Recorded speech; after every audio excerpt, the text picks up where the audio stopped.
Welcome to the 30 or some odd of you who are here with us in person and those 140 or so who are participating via webinar. I'm Doug Mishkin.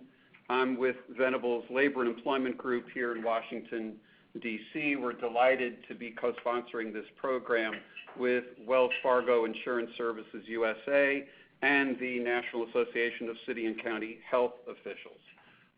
So much material, so little time, so this introduction will be brief. Our topic today is Ebola and beyond, and we hope to convey to you three important themes.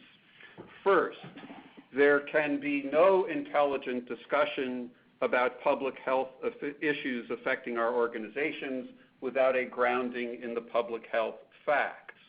Second, these issues by their nature generate alarm. We hope to help you distinguish between concern, which is warranted, and undue concern, which is undue. Thank you. Third, prudent organizations prepare for such events. We're going to talk about Ebola specifically, but also about it as a model for other such challenges that will inevitably materialize in the future. Our goal is to enable you to use your experience preparing for Ebola-related issues when the next public health crisis arrives. Our speakers today. Chris Aldridge is the Senior Director of Infectious Disease and Control of the National Association of City and County Health Officials. Chris will give us the public health perspective. Ron Taylor is the head of the Labor and Employment Practice in Venable's Baltimore office. Ron will talk about occupational safety and health. I will talk about Ebola as an employment law issue. Glynis Priester is the Senior Vice President of the National Environmental Practice at Wells Fargo Insurance Services USA. She'll describe the kinds of insurance products that may be suitable to your organization. And then my partner, Mike Davis, a partner in Venable's environmental and insurance practice groups here in Washington. Mike will talk about the legal perspective on insurance. We will pause at the end for some questions. Let me note that although we invited the press, I am reliably informed that no member of the press is here that we know of. This webinar is being recorded. That's it for the housekeeping announcements. Seeing no objections, let's proceed with Chris Aldridge. I'm sure you're welcome.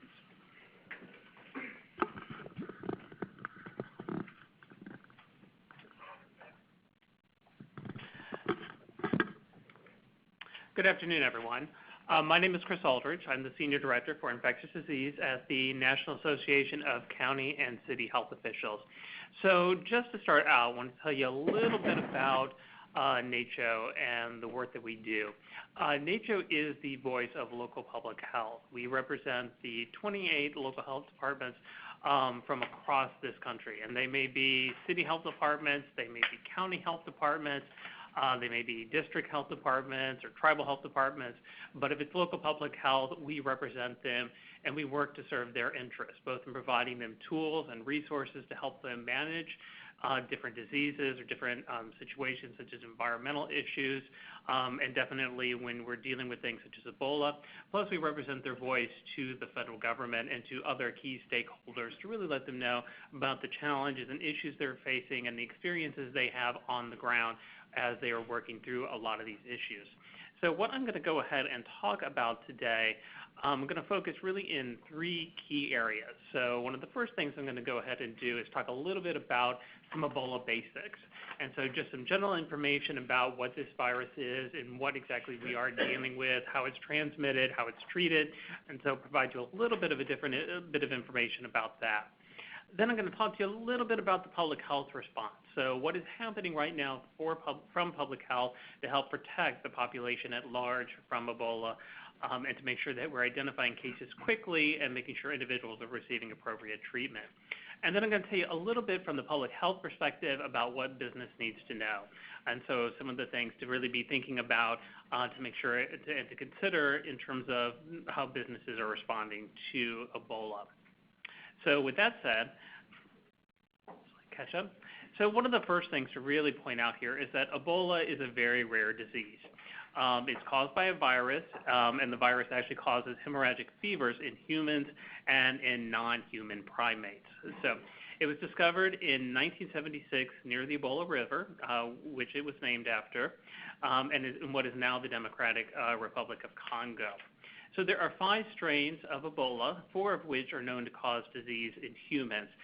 Some of you may have read, forgot how many years ago it was, the book The Hot Zone by Richard Preston, that talks about the discovery of the Reston strain of the virus, which is actually in Virginia, and that strain of the virus is not known to cause disease in humans. The fatality rate is around 50%. It can range anywhere from 25% to 90% depending on the strain.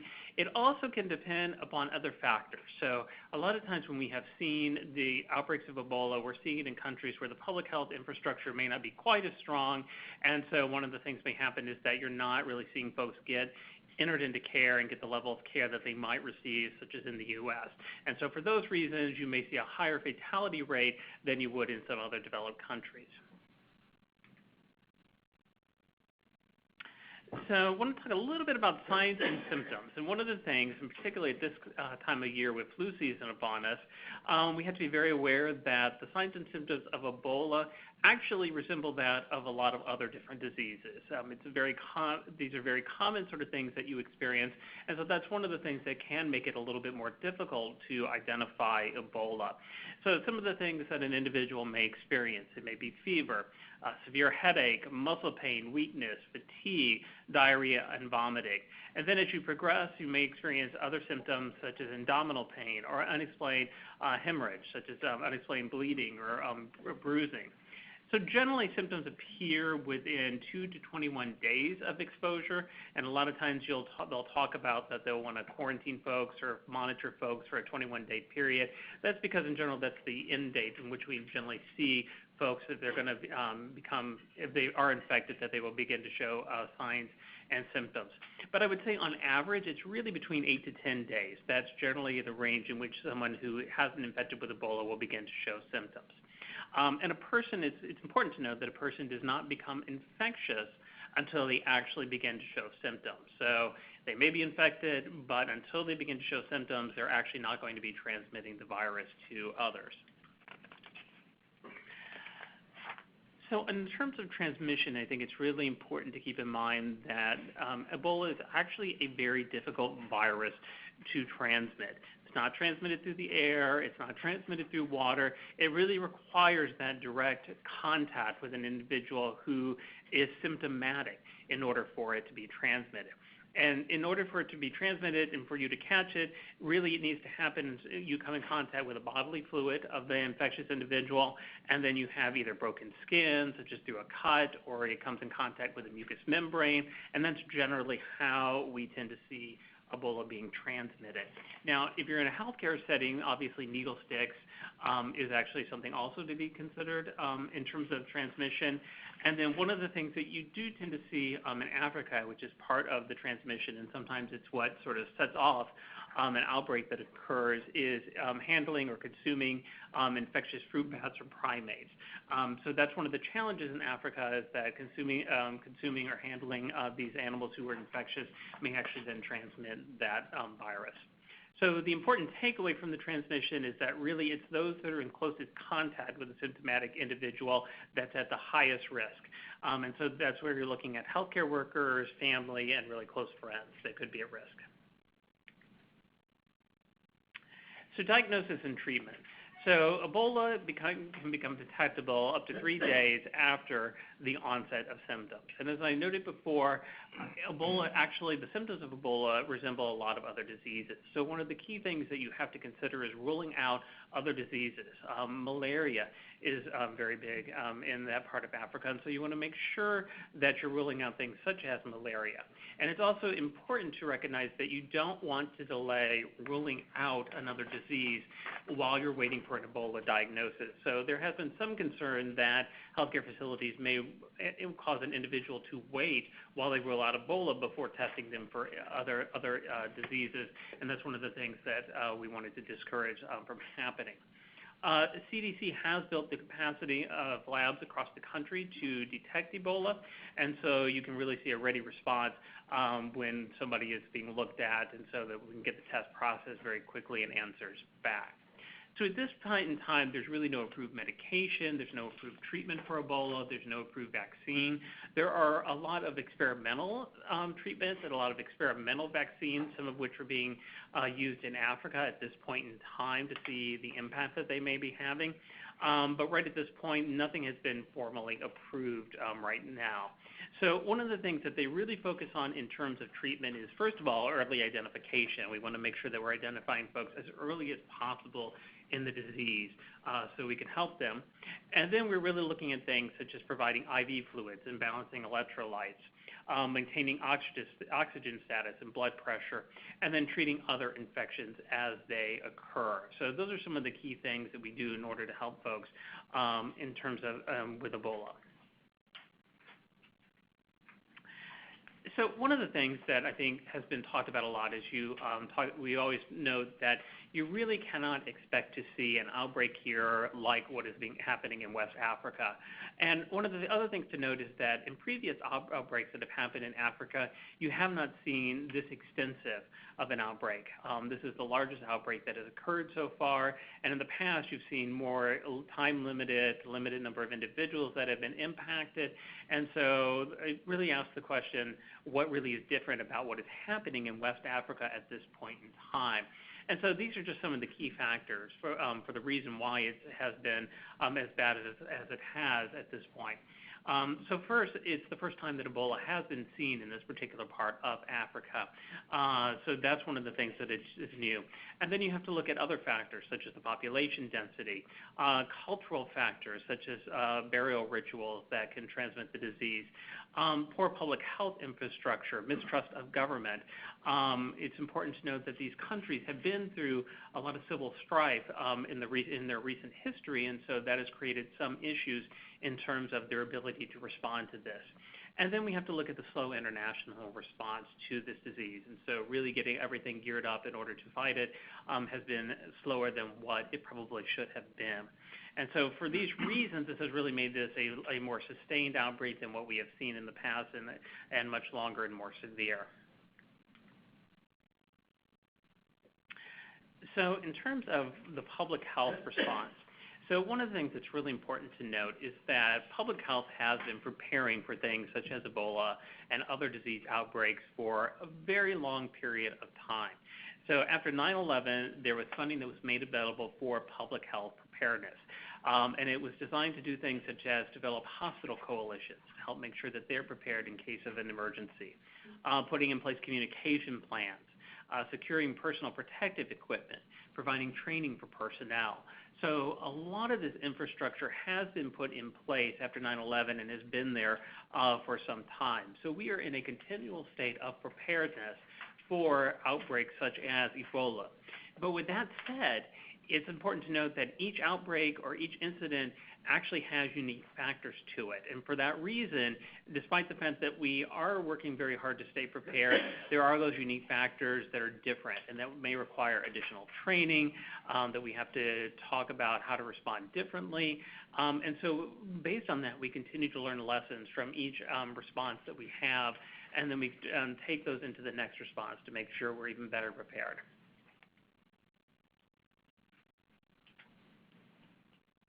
So a couple of things. One of the biggest things that is happening right now is the screening of travelers in terms of the public health response. So when travelers are leaving one of the impacted countries, which right now are Sierra Leone, Guinea,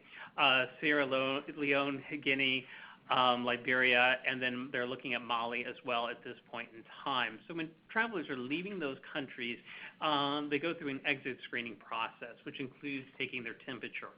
If somebody is leaving the country and they are showing any signs or symptoms of Ebola, then they would not be allowed to leave at that point in time. So when a traveler comes into the U.S., they actually are screened again, including a temperature check, just to make sure that they are not showing any signs or symptoms. And one of the things that will also happen is they will be interviewed to really assess what risk level is the individual at. And so they may be assigned as having no identifiable risk. It could be that they're at low but not zero risk. They may have some risk, or they may be considered to be at high risk. And so when a traveler comes in, they're provided information about their risk level, and then they're provided information regarding the follow-up that will occur when they get to their final destination. And that really brings us into this monitoring of travelers when they're in the country. So because of that 21 days in which symptoms could potentially show up, when folks come into this country and they're given a risk level, they would be monitored for 21 days based upon that risk level.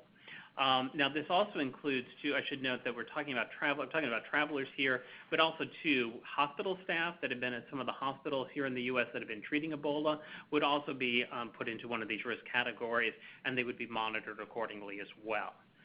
So if somebody is identified as having no risk at all, then at that point they're really not going to be monitored. They'll be provided information. If they do have any concerns, they'll have numbers they can call to ask questions, but they're not actively monitored by the health department. If somebody is considered to be at low risk but not zero risk, they're put into what we call active monitoring. And that's essentially where the individual will be asked to take their temperature twice daily and to monitor their symptoms. They will report to the health department once daily whether or not they're showing any symptoms. They'll let them know how they're doing, whether or not they're experiencing any fever, and so they'll report all that information back to the health department. This does not have to be done in person. They can just simply call in and really let the health department know what is going on at that point in time. And for somebody that's really at low but not zero risk, there's not going to be any particular restrictions on their movement. They're not necessarily going to be asked to avoid large crowds or anything like that. So there's really none of those restrictions that would be put in place. So, excuse me. So somebody who's considered at high risk, they would undergo what we would call direct active monitoring. And just like with active monitoring, the individual will monitor their symptoms. They will be asked to take their temperature twice daily, but they will be asked this time to report to the health department twice a day.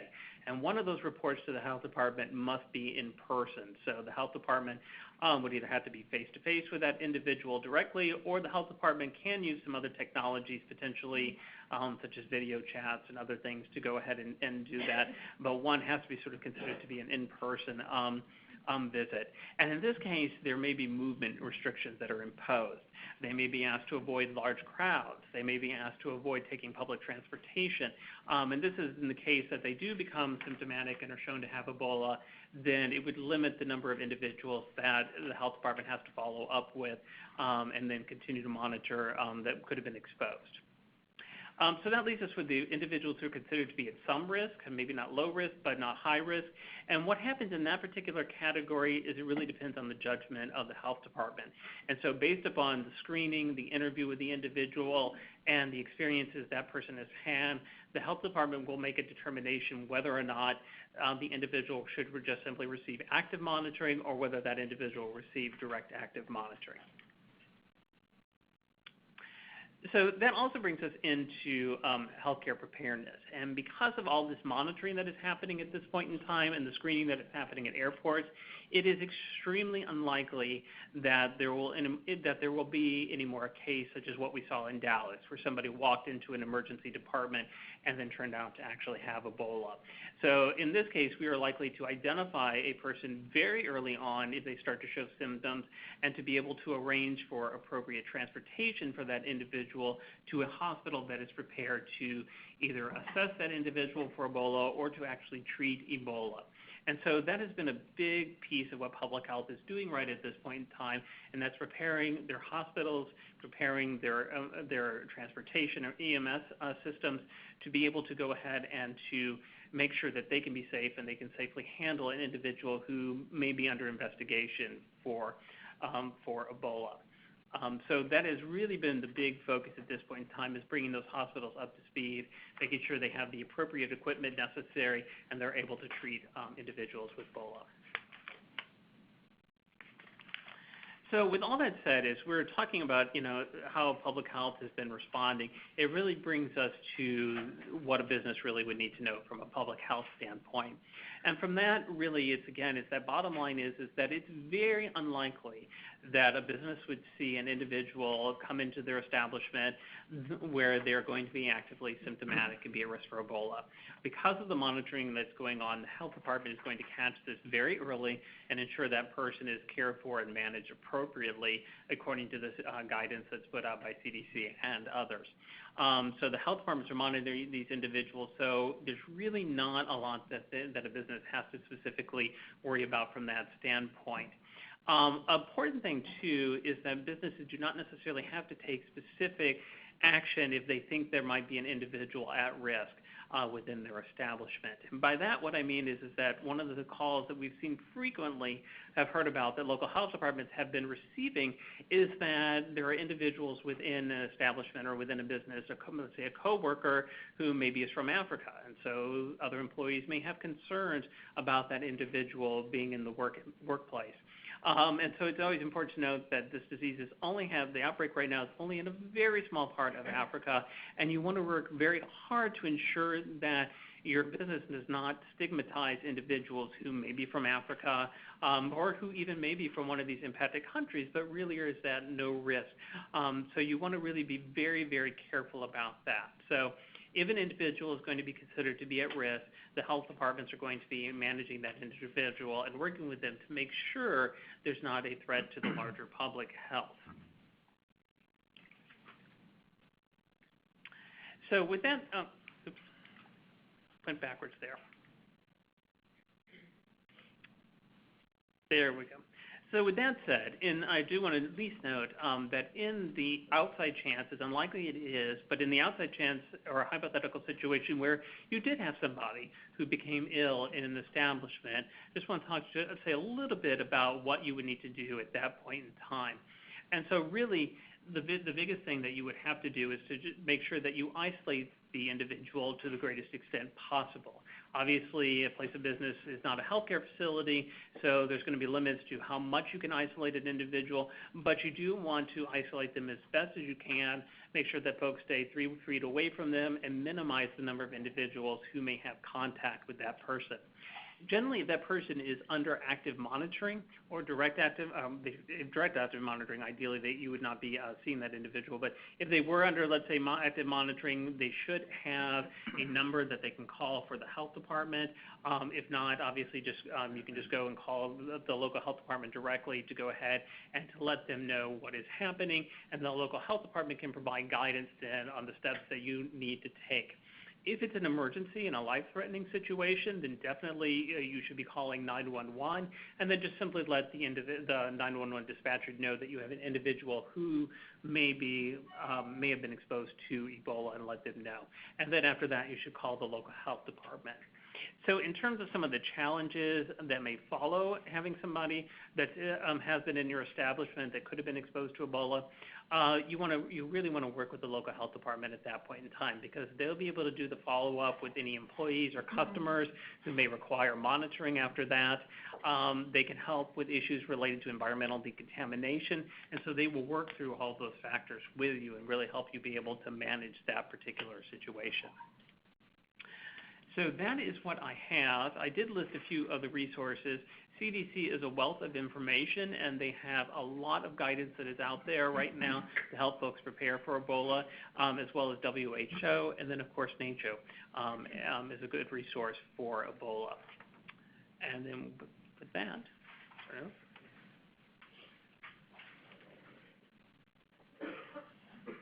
Okay. Well, my name is Ron Taylor again, for those of you who may not have been here when Doug introduced us. I'm going to talk about OSHA, which is a specific aspect of the occupational concerns that you may have. And what Doug and I plan to say, and Doug is going to cover more of the employment law-related issues, dovetail together pretty well, and I think our message to you will be somewhat similar. So with that, by way of a general overview of what I plan to talk about, let me just tell you that I have good news for you and I have bad news. The bad news, of course, which is what one should always lead with, is that for the next several minutes, I'm going to be talking about OSHA, which is the original four-letter word. The good news is that notwithstanding the fact that I'm an attorney, I am actually going to keep my remarks brief. So it's intended to be by way of overview to give you enough information to give you a basis for asking more detailed questions and hopefully a framework within which to address these issues because, as Chris said, everyone is a little bit different. So with that, let me try and see if I can go forward here, track off of my own thing. The Occupational Safety and Health Act was enacted over 40 years ago in 1971 with a simple purpose: to codify an existing common law duty that requires employers to provide reasonably safe workplaces for their employees.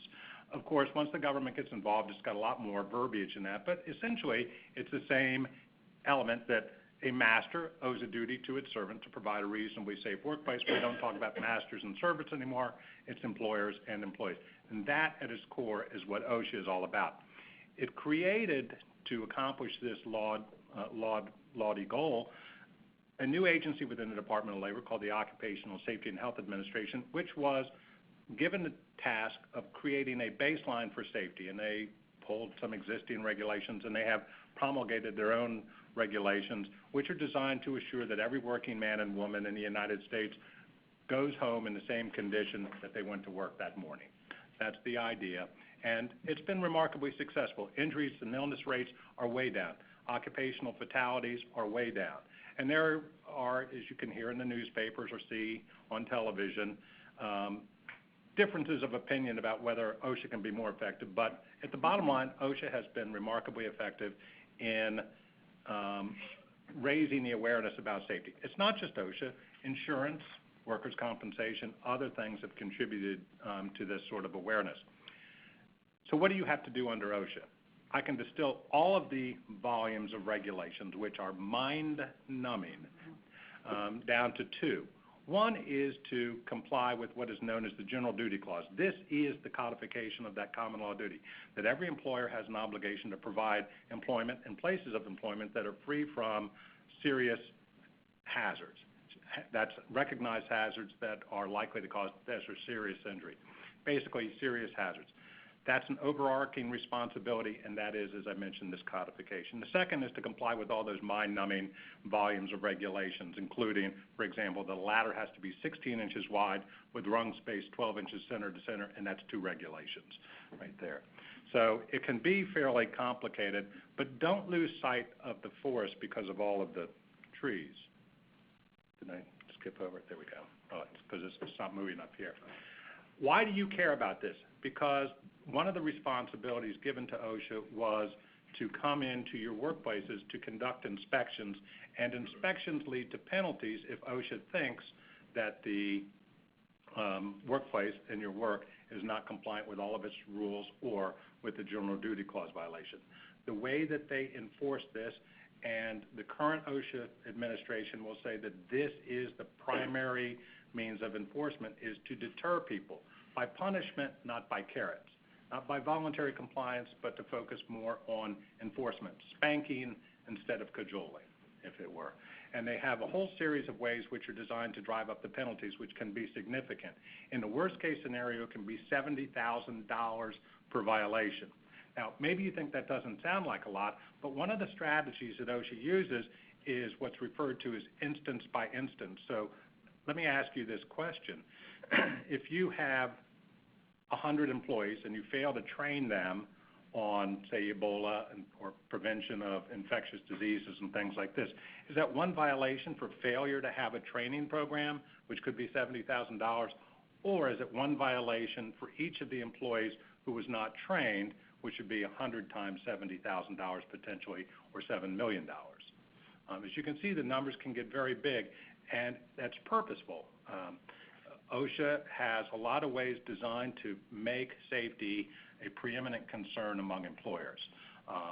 And that cost alone, the penalty cost, is not the end of it. You have to fix it. If there's a violation, you have to fix it. You have to assess, what's it cost to fix it? How does that affect the way I do business? What are the reputational costs? One of the things that OSHA does if they think that people are not safety conscious is to put out a press release saying that you're not a safety conscious employer. And we all know about press releases. Nobody ever reads the retractions when they make a mistake.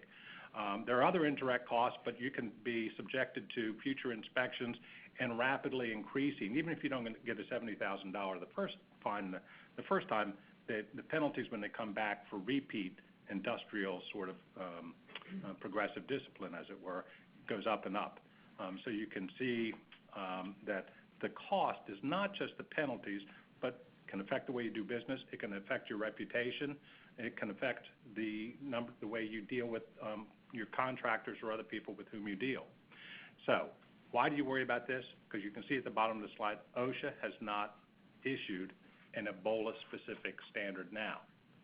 But remember what I said about not focusing on the trees and missing the forest. Ebola is a type of concern, and there are regulations that OSHA has promulgated that it believes already cover situations like Ebola, and that there are basically 4 of them.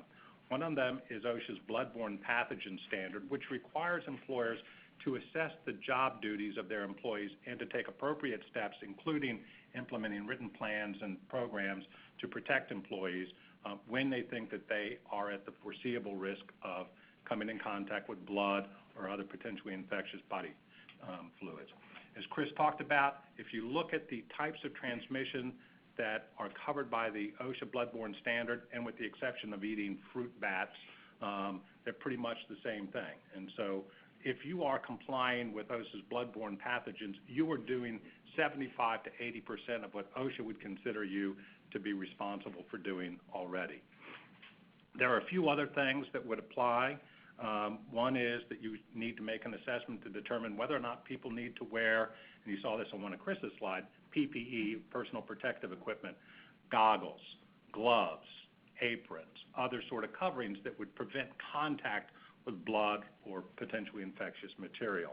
And then to provide that and to train employees on their uses and their limitations. If you disinfect, you'll need to use chemicals, and there's a hazard standard called the Hazard Communication Standard that would require you to provide training to individuals in that regard. And then the last one I want to do, and this is really a type of PPE, but it's respirators. The standards that OSHA has promulgated would require you to look at respirators and to determine whether or not employees would need to be using those. Unless you're in a healthcare setting, the answer is probably not. But the real question that you may come up with in the day-to-day situation is, what if an employee approaches you and says, although I'm not required to, I would like to wear a respirator voluntarily? There's actually a rule that if you let people do that, and it's typically because respirators are negative pressure, meaning that you have to breathe through them, and that puts additional strain on your heart and lungs, and so you need to make sure that people are relatively healthy before you let them wear a respirator, even if it's a dust mask like you buy at Home Depot or Lowe's.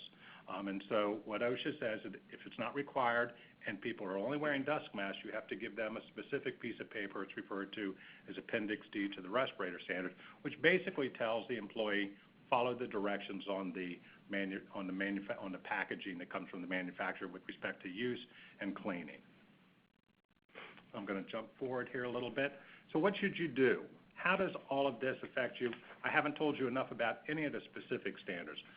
If you wait until an employee complains and OSHA comes in and is conducting an inspection, you have no hope of getting into compliance.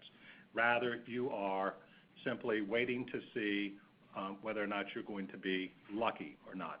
So the only way to do it is to think about these things prospectively. And if you follow, for example, the bloodborne pathogen standard, you would go through, take a look at what kinds of jobs do we have. If you're a healthcare setting, a hospital or something like that, you know what they're going to be. If you're an international aid agency and you have people traveling overseas to provide things, you need to think about, all right, what are these people doing? What risks might they pose to themselves? What risks might they pose coming back? Are you interacting with people who are third parties who are going to be coming in and interact? Think about all these sort of things and then make an assessment. Is it reasonably foreseeable that I have employees who are going to come into contact with blood or other infectious materials? If so, you're probably already covered by the bloodborne pathogen standard that OSHA has issued. And you will have a written program, and you will communicate and provide training to employees that are designed to give them the information that they need to protect themselves. What OSHA says to do is simply follow the CDC guidelines and rely on the sort of public health measures that Chris has already described to you, which have shown to be very effective. But more broadly, and because Ebola is just a type, it's just one specific form of the greater problem, it's better to come up with a framework for generally addressing these issues so that you can explain to employees why there's no reason to be afraid, or if there is some reason to be afraid, how they can protect themselves so that they won't get sick. So what I'm going to do now is turn it over to Doug, and I think you're going to find that although he's talking about EEO considerations, that our comments are going to fairly well dovetail. We can hope. We can hope. We can hope. It springs eternal. I'm going to start with two simple statements before I begin to annoy you. First, what about an employee who has Ebola or who has a family member with Ebola? Yes, that would be a serious health condition under the Family and Medical Leave Act. What about an employee who contracts Ebola through work? Yes, that would be a workers' compensation situation. But now let's get to the good stuff. You asked, what about an employee with Ebola? Does that person qualify as having a disability under the Americans with Disabilities Act? This is where it begins to get annoying. The answer is, we don't know. There are no cases on this yet. No employer in the United States actually has an employee with Ebola, as far as we know. But the likelihood is that Ebola would not be regarded as a disability under the ADA because temporary conditions, like the flu, are not a disability. But let's get to the questions that are actually on your mind. Because at this point in time, as Chris's comments reflect, Ebola is largely about travel. So the swine flu pandemic of 2009 generated a case that I think is interesting for today's discussion. It came from Minnesota. In the midst of the swine flu pandemic, Mr. Valdez, an employee, went to Mexico for his sister's funeral. We're not told the cause of death. Mr. Valdez returns from Mexico. He gets fired.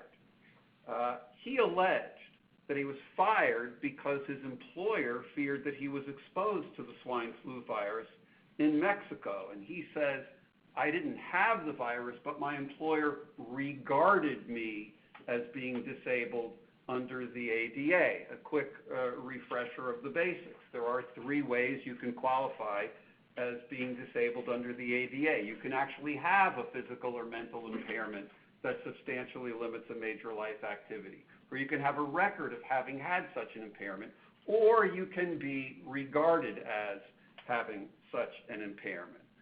So in the Valdez case, he only had to prove that he was regarded as having an impairment.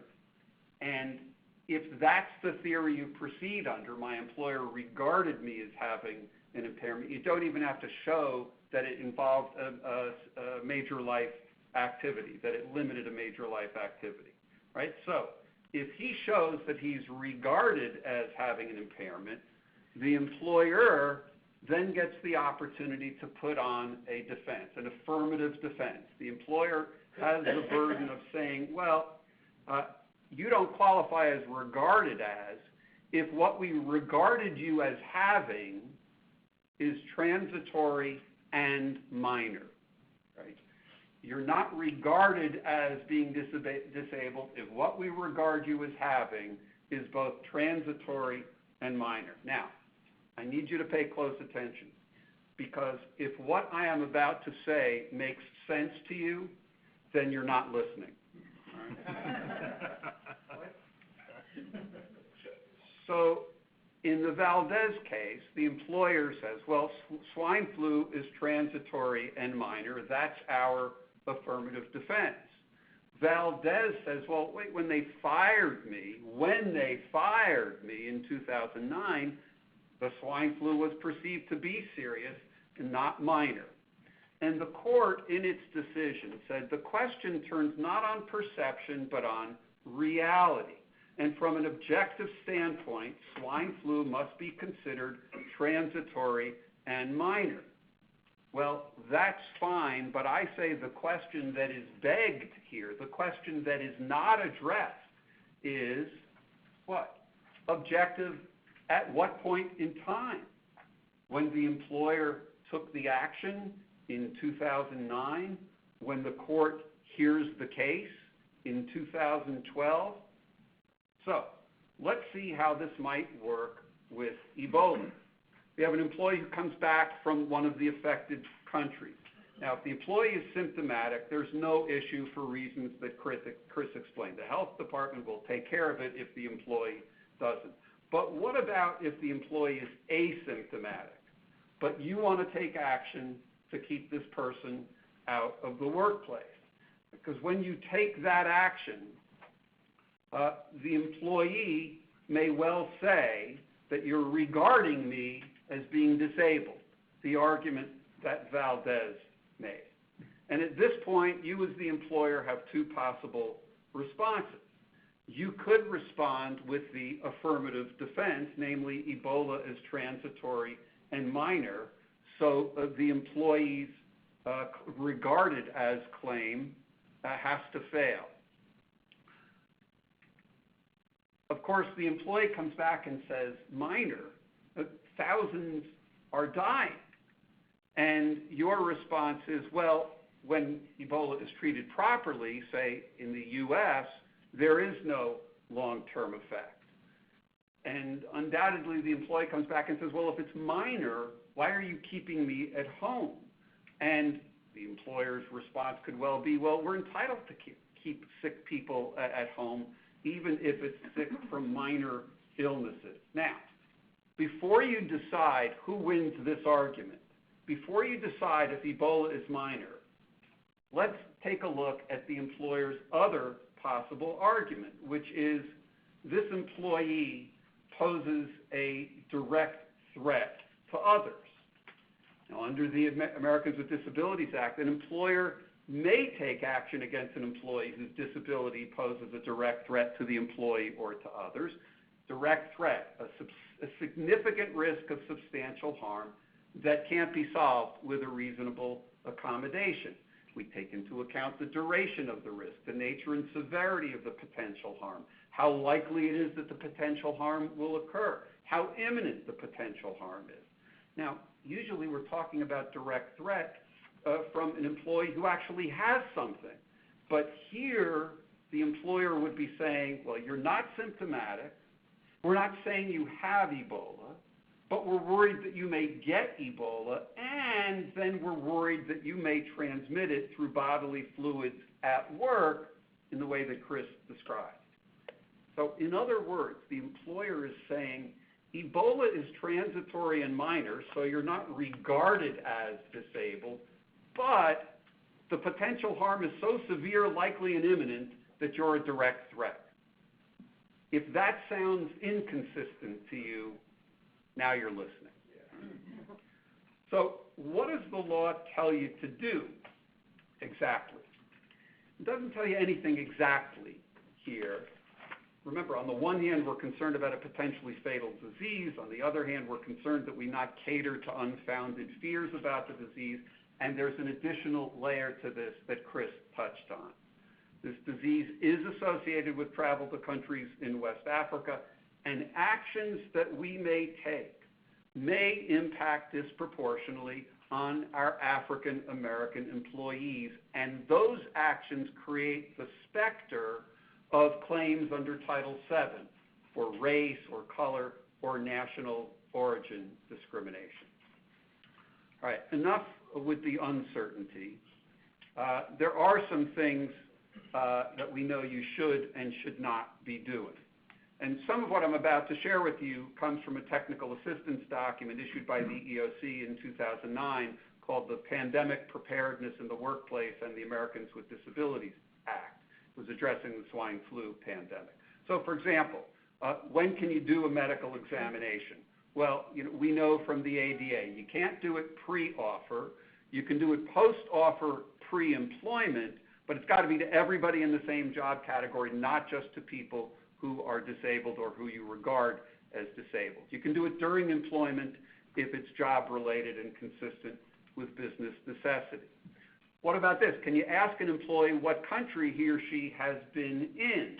And the answer is you can, according to the EEOC at least, because it's not a disability-related inquiry. Where have you been is a different question from what have you got. Next, what about, can you ask an employee if the person has symptoms of Ebola? And the answer is yes, although a little bit ironically, it's yes according to the EEOC, either because the inquiry is not disability-related, or it's because the person with the symptoms poses a direct threat. Right? It's either no problem or it's a huge problem. Can we send a symptomatic employee home? And the answer is yes, we can. We send people with illnesses home under various circumstances. Well, really, I suspect what you want to know is, what do you say to somebody? What do you say to an employee who's concerned that another employee has Ebola? And to that I say, no cookbook answer, but I think what we've already heard suggests a variety of answers. For one thing, let's keep in mind, Ebola's been around for 38 years. If a person had Ebola at this point, we are very likely to know it, and the health department would be on the case. If we're talking about asymptomatic persons, we're talking about people who can't transmit the disease. If we're talking about people who are being actively monitored because they're at low risk, it's generally fine to be around them as long as they don't have symptoms. It would be a good thing to remind employees in discussions that they can't get it through air or water, and it can only be transmitted through broken skin or in contact with a mucous membrane. Those are the particulars. Let me add 3 quick thoughts because you'll recall we called this Ebola and beyond. I have 3 thoughts to share with you that apply to this situation and I think would hold you in good stead for future public health situations. First, don't do this alone. Precisely because most of us are not public health infectious disease specialists, because of uncertainty either that we have or others in the workplace have, and because of levels of concern, it's appropriate to get both legal and a public health perspective when you're dealing with a particular situation, which leads to my second point, which is, do these situations, address these situations on a case-by-case basis. We've gotten pretty good at understanding that's how we should be handling ADA questions. Anyway, these health issues are by their nature individual. And lastly, make sure that your people get these issues into the hands of people who are trained to deal with solving such problems. We can't have a workplace full of experts who know how to deal with this, but we can have people who've been trained to know this isn't my call. Let's talk to people who know how to do this. We've been talking on the risk side. When lawyers think of risk, we think how to minimize risk, but then for our clients, we say, what can one do about risks? Glynis Priester. Thank you very much, Doug. Good afternoon, everyone. Well, I hope I'm not going to annoy you, and maybe that would be better than putting you to sleep when it comes to discussing insurance. But I wanted to give you a high-level overview of the insurance issues and availability. We've been having these conversations with our clients now for a number of years. I put Ebola, even though it is very remote risk, much different than, a pandemic type outbreak. Certainly not in that category, although when we think about insurance and risk, it really kind of takes on a complexion because it is a virus. So when I look at it from the insurance perspective, very much from the same kind of lens of pandemic. My goal today is really to give you the framework of the issues, what is in insurance, what are some of the emerging solutions that we're seeing. And note that what you're going to largely hear from me today is that so much of this really is untested. We're in kind of uncharted water. So if we had a substantial outbreak, obviously we would see how much of this insurance would play out. When we look at Ebola and the risk in the insurance, it's really important that we look at, what sort of industry is impacted, because there's going to be a variety of insurance out there and how that is customized. And those that are on the front line today that are most susceptible to Ebola, like the healthcare industry, certainly that's where we're on the ground studying the issues and looking at new solutions. And the insurance can be different than the typical corporation's insurance. What they do all have in common, though, is that everyone is very interested in protecting their employees, their people, their valuable assets, and also protecting the loss of profits from disruption of operations. So those are kind of the two key areas that we have discussions around with our clients, and where is that insurance to protect our people, our profits if we were disrupted because of Ebola. And so I'm going to walk through a number of insurances and, our view of, what's in that insurance and where there might be some debate. The first is the general liability coverage, and that's your coverage for third-party liability for harm to third parties, and that's a negligence-based coverage. The policies have no exclusion today for Ebola or viruses, so that's kind of the good news. They are generally duty to defend policies, so the duty is quite broad and broader than the duty to indemnify.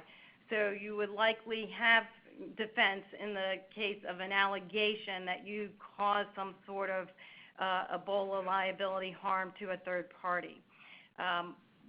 However, the insurers might use to try to bar coverage under these policies are two exclusions. And one is known as the expected or intended bodily injury exclusion, which they could say everyone kind of knew about the Ebola threat and the harm that could happen. And so they could use that, they could assert that exclusion to bar coverage. Or the other one would be the absolute pollution exclusion, which is very broad in general liability policies. And sweeping in that, it kind of contains terms as any contaminant or irritant. So that exclusion has been used to bar all sorts of contaminants or irritants. Over time, the GL policy has evolved, and it really depends on various jurisdictions as to court interpretation of the absolute pollution exclusion. But when it gets to that point, usually then insurers put specific exclusions on their policy. So today, we've had fights over asbestos, we've had fights over silica or silicosis, so we have exclusions on that, as well as for lead and mold. But I think generally the good news is that for the GL policy, there is no specific exclusion and there is the duty to defend coverage. Business interruption is probably the most critical and where everybody is very focused with concern that it could be devastating from a financial consequence to a business. And this is where there is some challenge. Looking at the typical business interruption policy, it requires that there be physical damage and that it stems from a covered peril. And so for Ebola, you're not going to have that physical damage, and really then there would be a fight to call that a covered peril. What you might have for business interruption is there might be an argument around if there was a required government shutdown. And so there might be a trigger if there was a shutdown of your operations and it was ordered by a governmental official over Ebola. Again, something that you would need to scrutinize in your policy.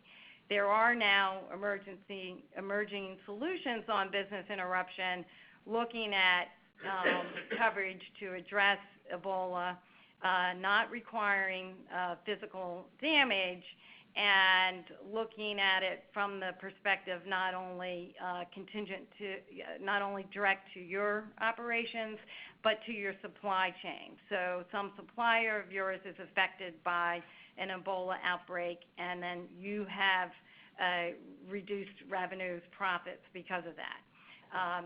These are newly created solutions in the market. They likely have lower limits, so you may not have adequate limits, but they're initially been designed for healthcare and now for a broader view for businesses that could particularly be affected from global transactions. The next one is workers' compensation. And for those on the front line, I think clearly their employees performing their duties in the scope of their job would fall within the confines of workers' compensation to pay for medical loss of work time as well as any sort of death benefits. What would be trickier, though, is for employees who claim that they were stricken by Ebola at the workplace. That may come down to the workers' comp statutes in the various states, and most of them do require that harm during employment really derive 100% from employment. So I think that it's uncertain if you're not on the front lines and an employee shows up and claims that they got sickness from their place of employment, it may be a harder argument on the work comp side. Certainly also covering employers for worker injury for Ebola would be employers' liability as well, which there would be a third-party liability from worker injury, and in addition to the employer liability, typically speaking, most companies buy umbrella excess coverage over that employer liability, so there could be some significant limits available for allegations of failure by the employer under employer liability. Directors and officers coverage, there are no exclusions for Ebola, so claims arising for mismanagement, decisions that created an Ebola outbreak at a company that caused economic damages to shareholders, to customers, regulators coming after directors and officers.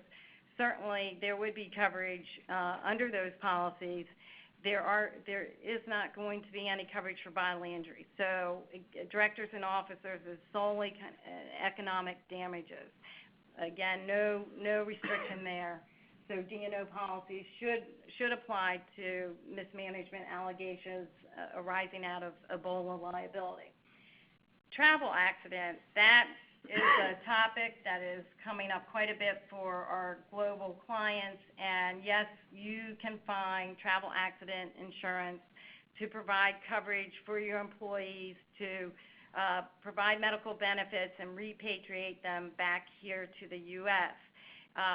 What you might find is that underwriters are scrutinizing this, a little closer today, and that prices are going up for this coverage, but it is available. I think what the challenge is while there is insurance available, it will be the logistics. So it's really having good corporate preparedness plans, evacuation plans, figuring out how you would get your employee out, but the insurance is available. Healthcare coverage. I highlight this separately because healthcare is at the forefront. They have specialized policies. They're in the business of dealing with infectious diseases. So Ebola is just another one of the diseases that they tackle every day. Pandemic has been a discussion that we've had in this country since the swine flu. Ebola has brought this one home now with the situation that we had in Dallas, and everybody's looking at their insurance policies and realizing, frankly, there's some gaps. It's not completely adequate. And for hospitals, while their professional liability and their general liability policies do not exclude Ebola and they don't exclude viruses, they certainly have significant exposure on the business interruption side. And that insurance really hasn't been as adequate as it needs to be. There has been insurance available for communicable diseases for healthcare industries at sub-limits, steeper requirements as far as waiting periods and deductibles, and some of that's been shaped more around governmental shutdown, not what we're seeing today with Texas Presbyterian, where there's just a general fear and they've got diminished revenue. So after their experience, people are canceling surgeries or electing to go to other hospitals. So emerging solutions are being developed around that sort of exposure, which, again, had not been adequately addressed in the insurance policies that we have.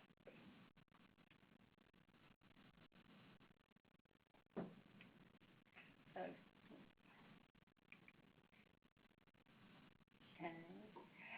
All right, I have a big chart up here, and it's all about environmental insurance and a look at various insurance policies and where there's gaps and how environmental insurance policies have responded to gaps in general liability, property, business auto. And I raise this because sitting on the environmental insurance side, when we've had mold or we've had Legionella, historically, general liability policies paid a lot of those claims, actually. And as there became more awareness in the public and more liability associated with that awareness, general liability underwriters said, we don't really want that risk. We don't know how to price for it. We don't want it. And in the environmental insurance marketplace, they felt confident that they could price for that risk. Because that's one of the things here when we're talking about Ebola and pandemic. The insurance companies have to quantify risk in order to take that risk, to be able to price it. And that's definitely a challenge that they have with Ebola today, how to price for it. So for environmental, they've developed solutions that apply on a first-party basis for disinfection, for cleanup, and for third-party liability for mold and Legionella. We're not quite there yet when it comes to Ebola or viruses. However, we've got 40 markets, and some of those forms actually have some good measure of coverage. And those environmental insurers right now are standing still and watching how Ebola plays out. And no one's modifying their forms, and no one's come out yet with any sort of Ebola restrictions, but no one's really stepping up yet to do anything fancy. So what is important to understand is when it comes to environmental insurance, all these forms are vastly different. They've got all sorts of definitions. You've got to look at the insuring agreements. You have to look at the exclusions. You have to look at these definitions. You have to look at triggers of coverage. And the policy forms vary on type of industry. We've got a lot of policies that are real estate focused, and that's where you may find some hidden gem of coverage for Ebola, quite frankly. And then there's the healthcare forms that are a little bit different. Right now, on the healthcare side, there's at least 5 carriers out there that provide some measure of coverage for viruses and Ebola, but largely it's what we would call disinfection coverage. And largely that coverage stands on its own and doesn't trigger any other coverage under the policy. So let me give you an example.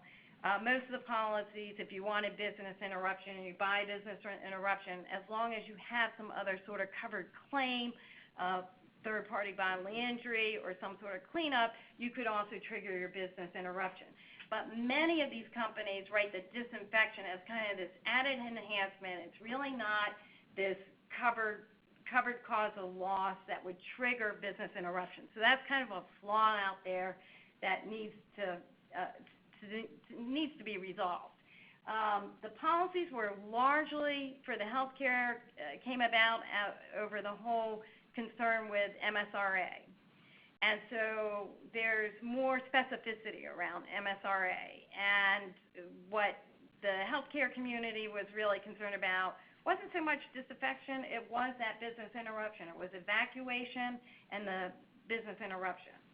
So possibly, as everyone looks at this, someone may step up and provide some more coverage with Ebola, for Ebola.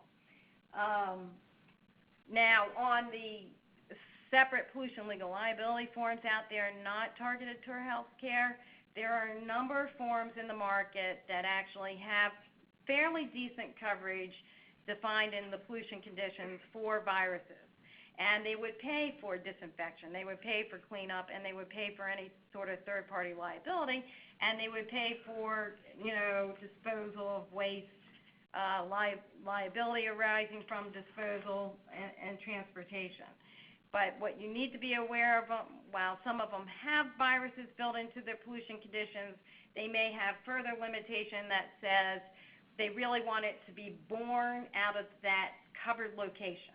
So like mold, came about because of, water intrusion or dampness. They don't want just some individual coming onto the property and then creating an outbreak on the property. So you kind of have to look at these forms, but some of them don't have those sorts of limitations. What you would see is that the policy would probably say something like human-to-human contact or contact with animals are on some of the forms.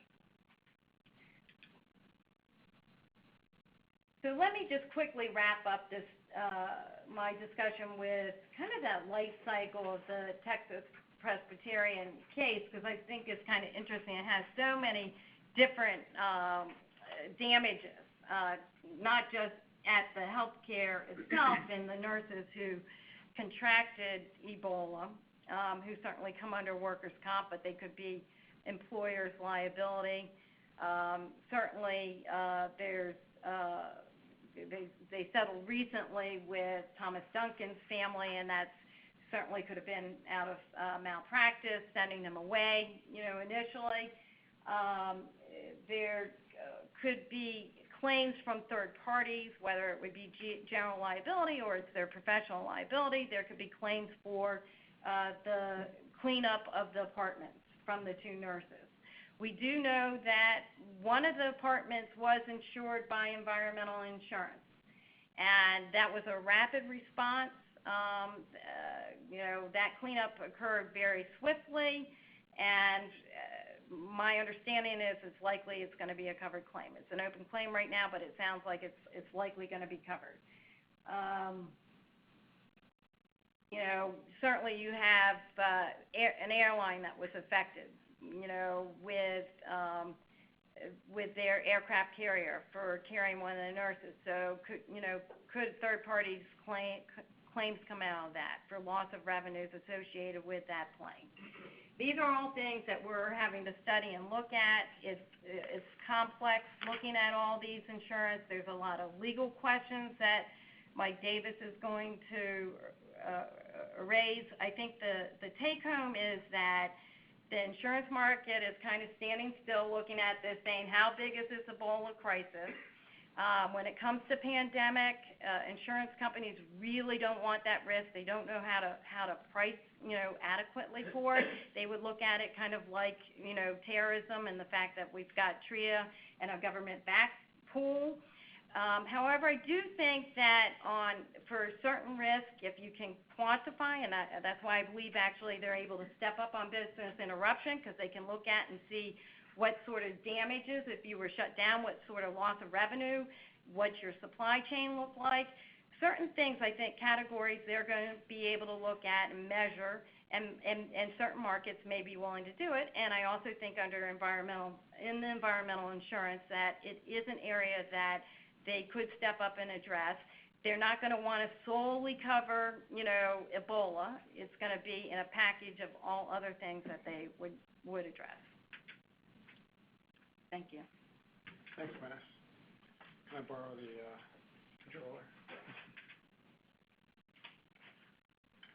So I'm going to talk today, I'm Mike Davis again from Venable. I'm going to talk today about some legal issues in insurance policies that would be potentially applicable to Ebola, or really to other events that might be somewhat similar to Ebola, and try to throw out some scenarios for you to consider. But before we jump in on the Ebola-specific issues, let me talk at least a little bit about insurance policy. So I jokingly call insurance policies the most important contracts you never read, because other than Glennis and insurance brokers, many people buy multi-million-dollar, maybe tens or even hundreds of millions of dollars of insurance, but they don't really read the policies until there's a claim. And that's a mistake, obviously. They should be treated like any other contract, and you should look at the various different parts and see what they cover, particularly where you have something on the cutting edge like disease. There's four basic parts of an insurance policy. The first that Glennis alluded to is a coverage partner, or coverage grant rather. And a coverage grant basically says what is covered by this policy. So for example, is it a third-party policy? That is, does it just apply to claims that someone has asserted against you? So someone gets Ebola while they're in your hospital, and they say you were negligent, you're responsible for them getting Ebola. That would be a third-party claim. Then there's first-party claims. First-party claims are losses you incur even though no one has brought a claim against you. So for example, maybe you run a movie theater company, and someone with Ebola came and saw a movie there. And so now no one is coming to your movie theater, and you've lost $1 million or whatever it is. That's a first-party claim because no one has sued you or brought a claim against you. You're just out of pocket. Or to take another example, maybe you own an apartment house, like Glennis mentioned. Someone had Ebola in one of the units. You want to clean the whole thing, all the air ducts, all that sort of stuff. First-party claim. So the first thing you want to do is look at the coverage grant and see what is covered here. Second thing you want to do is you want to look at the exclusions. That's where, even if it's covered by the coverage grant, if it's subject to one of the exclusions, it's taken away, you don't have any coverage. As Glennis mentioned, there are very strong and broadly worded pollution exclusions. Oftentimes they do specify viruses, right? I've seen some with viruses, molds, other kinds of living things, like the virus that causes Ebola, so those could potentially be excluded. They can be excluded in other exclusions as well. I personally don't think that much of the expected or intended argument, because I don't think the insurance carriers are going to have much good evidence that anyone expected or intended someone to get Ebola, obviously other than a terrorist event or something like that. But that could be raised. Then you want to look at the third part of the policy, which are the limits and the deductibles. So the limits are how much does the insurance pay out at a maximum, 5 million, 10 million, 1 million, whatever it is. And you'll have to look and see if your policy is what they call defense within limits. Okay, that means your defense costs count towards your limits. So if you spend $1 million on your attorneys and it's a $1 million policy, you're done. Or if it's defense outside of limits, all right, in which case you could spend $10 million on your attorneys if you had a $1 million policy, and you still have $1 million to pay the claimant. And deductibles, or sometimes called self-insured retentions, they're very similar. That's the amount you have to pay before your insurance kicks in. So you want to know what your deductible is as well, and whether or not deductibles are aggregated, meaning If you have 100 similar claims, do you pay one deductible, or do you have to pay the deductible 100 times? It can make a big difference. Then the fourth part you want to look at is really everything else, the other terms and conditions, and that can include who you have to notify, what contractors might be pre-approved. For example, let's say your policy, you have one of the policies Glennis mentioned, and it does pay for cleanup. Does the insurance carrier have to approve your cleanup contractor? Would it be better to have them pre-approved so you can just call them up on the phone and get them right out there? What happens if you give late notice? Are you knocked out of the box if you give late notice, or are you still okay as long as the insurance carrier hasn't suffered any prejudice? Who can you use as defense counsel? What happens if you have a dispute with the insurance carrier? Where does it get adjudicated? All those are in the other terms and conditions. Oh, one other particular one I wanted to mention here, protocol compliance. So when you're dealing with a disease like Ebola where there are protocols, maybe the insurance carrier will say, hey, I'll give you this coverage, but you have to comply with these protocols from the CDC. And if you don't, then you don't have any coverage. Or if you don't, your coverage is minimized. Maybe it gets cut in half, or you could figure out something. And these can be advantageous because if you do comply with protocols, you can help explain to your insurance carrier why they should lower their premium, or why even though they're not offering this insurance to your competitor or someone down the street, they should offer it to you. Protocol compliance is a way for insurance carriers to get comfortable with their underwriting of the risk, as Glennis was mentioning, because you're doing something that a third party has blessed and said, if you do this, the risk is small. All of these things should be considered to determine whether you have appropriate coverage. And let me just leave you with a couple of takeaways on this general point before we have a couple slides on Ebola specifically. The takeaways are that policies are not merely take it or leave it forms that you have to agree to. They can be negotiated. Not every policy form can be negotiated to the same extent, but most policy forms can be negotiated to some extent, and you can make changes in them. So just because this is what the insurance carrier has put on the table doesn't mean it's a contract that you have to say yes or no to. You can tweak it. Also, I would suggest to you that when you buy your insurance policies, it's really worthwhile to make a list of what you're trying to get covered, and you'll be much better served if you have an honest and forthright communication with your insurance broker and your insurance carrier about any tricky areas like Ebola. And you could say, for example, if you're in the movie business, hey, I want to have coverage if people stop coming to the movies because they're worried about Ebola. And the insurance carrier may say, well, only in cases where someone in your movie theater has Ebola. And you might say, no, if people are generally panicking and they're not going out, they're not going out to dinner, and I want to be paid. And then you would have a discussion about how you would quantify that. Maybe you would agree you would use your averages for the past 3 years, or what have you. And I didn't mean to get off on a big tangent, but I'm trying to make the point that even for coverages that are difficult to get, I think you'll be much better served if you bring up the specifics beforehand with the insurance carriers and have a real discussion about what you're trying to get covered and why it's a safe bet for the insurance carrier. So with that as background, let's talk a little bit about some Ebola-specific coverage issues. So as Glennis mentioned, your current policies may not be adequate. So let me raise some questions or throw out some issues so that you can evaluate whether your current policies are adequate or whether Ebola-specific or disease-specific or terrorism-specific policies might be helpful to you. Okay, first is, how are Ebola-related losses covered? So, for example, if you run a healthcare service and there's a needle prick, how is that going to be covered if one of your employees or some third party hits himself on a needle that isn't properly disposed of?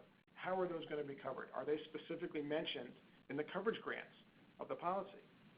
Are there exclusions? Are there exclusions if you don't apply with particular protocols? What about if you adopt the protocols and some employee just doesn't follow them even though you have the rules in place? All of these are things that should be specifically addressed. Let's talk specifically about business interruption. What could trigger that? Now, Glennis mentioned that most business interruption policies are what you call direct damage policies, meaning there has to be damage to your facility. So what would an example be? Okay, there's a hurricane, the roof of your facility is ripped off, and you can't make widgets. That's covered. But is that likely to happen with Ebola? No, there's not likely to be physical damage. So what you want, let's say you have the movie theater, or you run an airline, or you're a not-for-profit, but you have a big annual seminar, and people aren't showing up. Now, they might not show up because someone actually at your seminar has Ebola. Or, as I mentioned before, they might not show up just because there's a general panic and people aren't traveling to that part of Texas. That's what you're going to want to look to in the language to see what exactly is covered and what is the trigger and how will I prove it. If people don't come to my seminar, am I going to have to call them all on the phone and get evidence from every single one for the insurance carrier to show why they didn't come? What if there's only a partial interruption? What if 50% of the people show up, but you still lose a lot of money? Those are all details that should be addressed in the policy. Other costs that are sort of Ebola specific, or at least disease specific, quarantine costs. If you host this annual event that I mentioned, someone that has Ebola is found to be there, and 100 people, or 10,000 people have to be quarantined. Is that going to be covered? What costs exactly? Are they capped? Do you have to pay a deductible for each person? Or is it just one deductible because it all arose out of one event? Those are the kind of things you would want to cover there. And then let me say a word, I think this is on there, about D&O claims. So Glennis mentioned this. Now, D&O claims would be claims against your management, your directors and officers, for mismanagement. So let's just to make up something, let's say that you own this movie theater I've been referring to, and management decides they're going to give free tickets to healthcare providers locally because of the good service they're providing. But it turns out that it's happened in Texas. Some of the healthcare providers have Ebola. Is that claim going to be covered? As Glennis mentioned, we have not seen currently any Ebola-specific exclusions, so I think those type of mismanagement claims would be covered. But as Glennis also mentioned, and I want to highlight, bodily injuries that arise because of the bad decisions are not covered, not because of any specific exclusion, but because bodily injury claims are not covered in D&O policies. It's only claims for mismanagement and business loss. So if these folks actually get sick, your D&O policy is not going to cover you. Now let's go to a few other Ebola-specific, well, I really shouldn't say Ebola-specific because, again, they can apply to other diseases. They could apply to terrorism. I mean, in fact, after 9/11, we saw a lot of these types of costs percolate up through the courts, decontamination, for example, with the World Trade Center dust, but they arise in this context. So decontamination costs. So here I think there are three main questions for decontamination costs. What triggers the need for decontamination?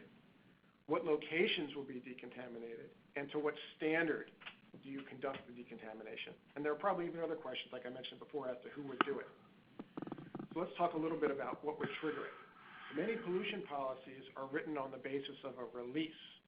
So if Ebola were released into your building, that would be a trigger for decontamination. Now, I'm not sure how applicable release is to a disease. Maybe threat of release is a better phrase. But maybe that's not even sufficient, because if you have someone in your building, so you own a residential building and you're not sure whether they have Ebola, but there's a high degree of suspicion, maybe you're going to want to clean it because you might not know the results for several days. Meanwhile, it's going to be sitting empty. So number one, you have that trigger. Then two is what locations. Does it only cover the insured property, your insured property listed in the policy? Does it cover the surrounding areas? Does it cover other buildings where people might go once, say, they get infected in your facility and they hop on a plane and then they go to a hotel and they go to a convention center? Where will the decontamination be covered? And then third, to what standard? Now, maybe other folks on the panel know this. I don't know enough about Ebola to know this, but is there a decontamination standard that's generally agreed upon, from the CDC or someone else? For example, with asbestos, it's been around a long time. There's a standard procedure. Molds, not quite so much. So that's something you'd really want to scrutinize, and if people have questions, we can ask about it and find out if there is such a standard. But what the standard is and how far it has to go.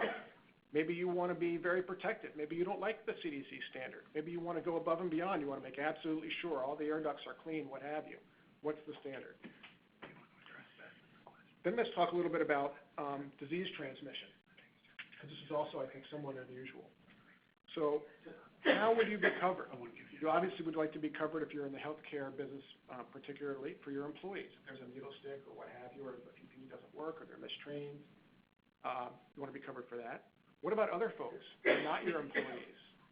but that might come in contact with your employees. Or maybe your business is open to the public, and you want to be covered for those third parties as well. What about if there's a misdiagnosis has happened in Texas, and then the person that has Ebola is out on the streets, and maybe they ride the metro, maybe they're in a large urban area, or they hop on an airplane. And then also for disease transmission, you have to ask about employees that leave your place of work. If they go to Africa, what happens if they're there on vacation? What happens if they're there for work? What happens if they're there for a little bit of both? Those are all details that should be spelled out so you know in advance whether you're going to have it. And then lastly, as I mentioned, something to look for in these types of policies, which is something you have with every policy that covers diseases, what kind of protective protocols are going to be required. And again, I think it can be a negative from the insurance perspective because coverage can get taken away if you don't comply. But I would encourage you to think about this as a positive too, that what are you doing to set yourself apart from your peers that can be used as a selling point to convince insurance carriers that we're a safe bet on this type of risk. Because after all, even with the missteps and whatnot in Texas, really our record has been quite good. I'm not writing any insurance policy. My 2 cents is I think this is a eminently insurable risk that insurance carriers will be, perhaps not with the speed that we might like, but will be in the future stepping up to the plate and offering you a full suite of coverages on this so that you can really be protected if there's a horrible event. Thank you, Mike. We have a couple of minutes left to squeeze in some questions. Before, I would like to exercise the prerogative of the chair and ask a first question, and I want to put Chris Aldridge on the spot. Because early in the media coverage of this outbreak, there was a lot of discussion about how things were confused, or we would hear that the CDC was changing from this to that. And I think that gave rise to some discussion in some quarters about we don't really know, we can't really rely. And I'd like to throw that to you for your comment about that. I think there were a couple of things. And one of the things I think that was, a little confusing, particularly at the beginning, and fostered this, is that the images you saw about how this disease was being treated in Africa and the hazmat suits and things, and how that varied somewhat with recommendations CDC was making for what was required for Ebola if it was found here in the United States. So I think, and part of that was based on the differences in the public health infrastructure within Africa and their particular needs versus what we realized that we would be doing here. And when you did see those first initial patients be medevaced from Africa over to Emory, then you did see the use of the hazmat suits. That really wasn't necessary, but Emory in that particular situation chose to step up. So I think it did create a little bit of some confusion.